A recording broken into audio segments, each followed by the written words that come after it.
5 health and fitness beliefs that you just need, period. No questions asked. What's up, everyone?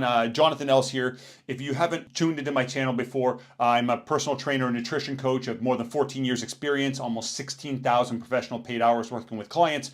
And this is all about helping you guys get better results and more results for the amount of effort that you're putting in. Because one of the biggest things I'm hearing from you guys is that you don't know what to do, and the things you're doing, you're putting in a ton of effort and not getting the results. And a lot of this comes tied back to your beliefs. And I know that might sound a little bit woo-woo to some of you, but really what you believe is the fundamental for your long-term success, for your ability to get results and maintain them and sustain them for the long run. These 5 beliefs are things that I educate, 5 of the many things that I educate and get my clients in tune with to help them not only get results now, but also having the ability to maintain them for the long run. Number 1 is that health and fitness has to be a lifelong journey. Health and fitness has to be something you view as a long-term thing, as it has to become part of who you are over time. It's a journey, and you just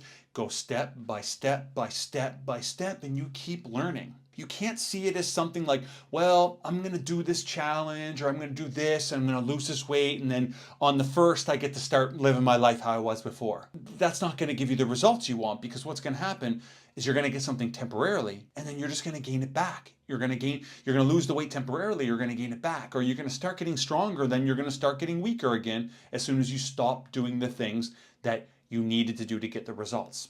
If you want to maintain or sustain a result, you have to keep doing the things that got you the result in the first place. And if the things that got you the result in the first place aren't sustainable, you're just picking the wrong things and you're shooting yourself in the foot in terms of being able to sustain it. Because health and fitness is it's a long-term journey, and it has to be built off of things that work for you and that are sustainable for you. And not enough trainers say this, but things that you enjoy, or you at least learn to build a respect for because they give you a certain feeling or result. That's something that's so fundamental, and I know that might seem boring to some people, but it's the truth.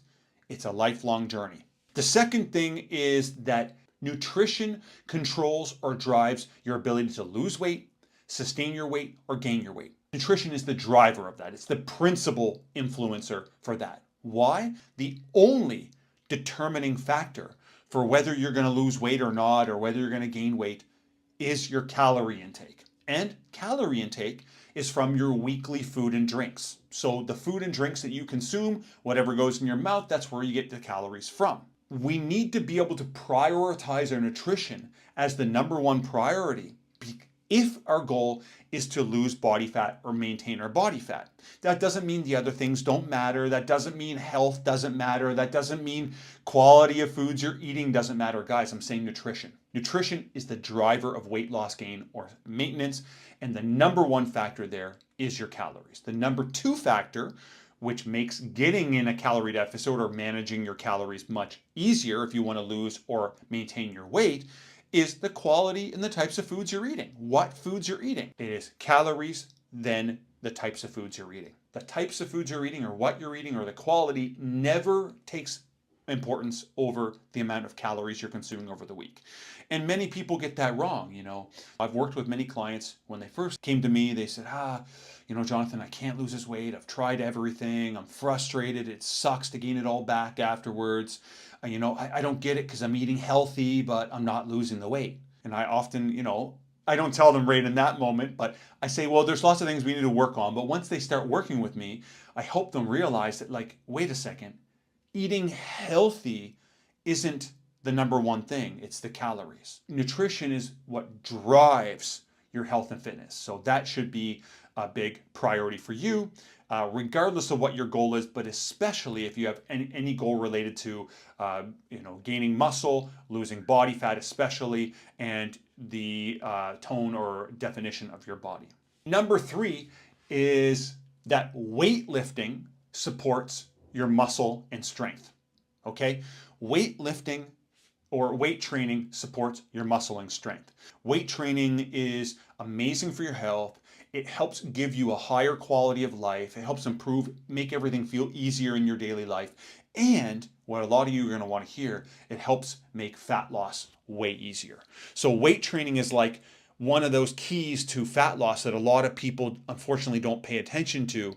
And, so weight training, the purpose of weight training is to support your muscle and strength and to make your life easier. But yes, it also helps make fat loss a lot easier as well. Also during fat loss phases, like during a period of time where you're actively trying to lose weight, where you're eating in a calorie deficit, weight training helps you maintain the hard-earned muscle that you have, because trust me guys, you don't want to lose muscle. And it's something that's a natural part of life. If you're not working out, if you're sedentary, with age you're going to lose muscle. With a poor diet you're going to lose muscle. With starving yourself you're going to lose muscle. Those are things you don't want to do. So take care of your diet, take care of your body, do some weight training to at least help you maintain the muscle you have, if not make your fat loss way easier and improve your quality of life via improving the amount of muscle mass you have on your body and making your body stronger and more resilient to problems down the road. And I should actually mention, especially for you aging adults, unfortunately, yeah, that includes me now, the 40, 50 plus crew. I'm 41, but the 40, 50 plus crew, we have to pay attention to preserving our muscle even more so we get to keep our quality of life. And one of the benefits that should get mentioned here is that bone density, strength of our bones. So what happens with time is if we don't do exercise and we're sedentary, especially if we're not doing any sort of resistance training that challenges our muscles, our bones actually get thinner and weaker with time. When we're seniors, or when we're older, it makes breaks and fractures much more real, much easier. And that really just limits our ability to live the quality of life we want, guys. Who wants to have that? So no, guys, do your strength training. It's for your quality of life. It's for your strength. It's your muscle. It preserves the tone of your body. It's something you want to do. Belief number 4, cardio is for your health and your energy levels. Cardio is incredibly powerful for your health. And when I say your health, I mean like physical and mental health. And mental health, guys. When you do cardio, exercise in general, but especially cardio, you're able to tolerate stress more. You're less anxious. You might feel less depressed. Coming from me who has a history of, many of you don't know this, but especially before I was a personal trainer when I was 25, before that, I had a lot of problems with anxiety and panic attacks and depression, especially seasonal affective depression. And I was on medications for anxiety and depression. And health and fitness, not just exercise, not just weight training, not just dietary habits, but also doing cardio, allowed me to dominate and to overcome those obstacles and be able to tolerate stress more and to no longer be depressed and to no longer have anxiety. Cardio is amazing for physical and mental health. So the physical side of things, it could be, heart health, lung health, brain health, aside from mental, but actually physical cognitive abilities, blood flow. Wink, wink, fellas, especially aging fellas. Blood flow, important, and your energy levels, being able to live a daily life with a good amount of energy. I could ramble on forever about the benefits of cardio, guys, but we're just going to stop it there. It's incredibly good for you. Do cardio. And number 5 is, guys, sustainable habits drive consistency. And what I mean by sustainable habits should be kind of self-explanatory, but things that you can sustain, habits that work for you in your life, that are dynamic, that you can change as your life changes, that you can change as your goals change and as you become more fit.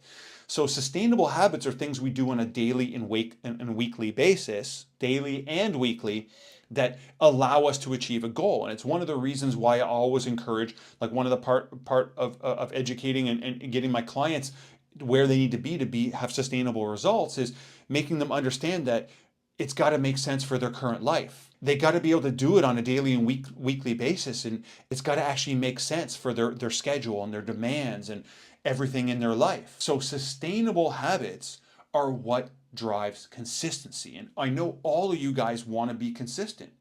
Who doesn't want to be consistent? Because it literally means better results. When you're consistent, you have to put in less effort to get the same result. That's why some people, it's one of the reasons why some people make it look so easy while you're over there on the struggle bus, because you're not doing things that work for you. You're trying to copy me or your favorite influencer, or you're on social media stealing people's workout plans and buying a standalone meal plan or a diet plan. That's why it's not sustainable, guys. You're trying fad diets. You're trying to take supplements and try to make shortcuts. Those things don't work. You can't stay consistent with it. Sustainable habits drive consistency. It's got to make sense for your current life. And when I say dynamic, like I said before, you got to be able to understand how to change it as your life demands change, as your careers change, as you have kids, or you have another kid, or you get pets, or you move to a new city. You need to be able to understand how to dynamically modify your habits so you can keep doing them. That's one of the reasons why a lot of people fail. These 5 things are 5 beliefs that you guys I initially made this as a post going into like 2021 or 2022. It was, this was a static post on my Instagram. And I really wanted to breathe some life into this, which is why, I decided to make this video. That's why some of you might be coming from my emails and saw this post. So this is something that I'm going to reiterate every single year. And I might even make little tweaks to it every single year, but I'm going to reiterate this. These 5 beliefs you need to get results, period.